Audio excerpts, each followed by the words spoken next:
Oh, capitalism breeds innovation. No. Capitalism breeds imitation.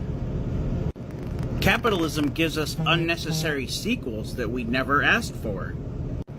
Capitalism gives us a choice between this brand of white bubble and that brand. Many on the internet are beginning to realize that a lot of companies seem to be copycatting each other. And it turns out that it's all because capitalism kills innovation. Every time something's successful under capitalism, all the other companies try to imitate that success so they can profit off it too. So this is one of those things you hear from capitalists all the time, that capitalism breeds innovation. But the truth is, that's never been true. And the 26-year-old truck driver has been sentenced to 110 years in prison because of a vehicle accident that was caused by improper maintenance on the vehicle. And truck drivers around the country are speaking out about this because this is absolutely an outrage. Hi, truck driver here again.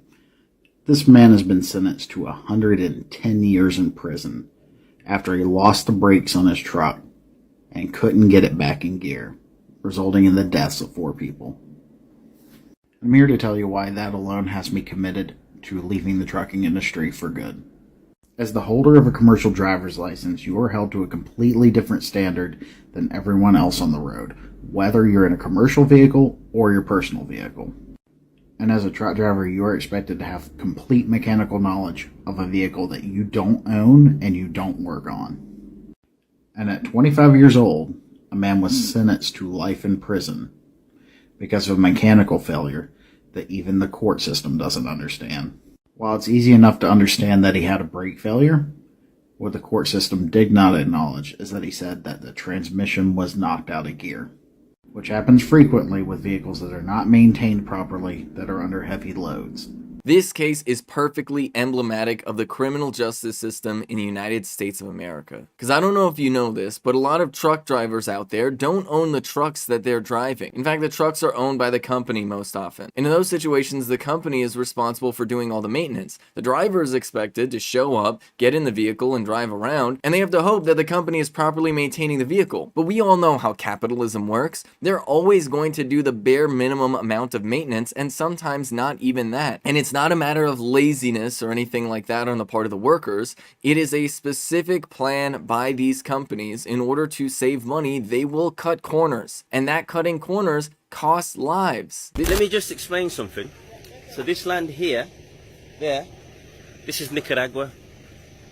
You see over there in the distance? That is Honduras. This is considered a socialist country. That is considered a capitalist country. This is considered an enemy of the United States. That is considered an ally of the United States.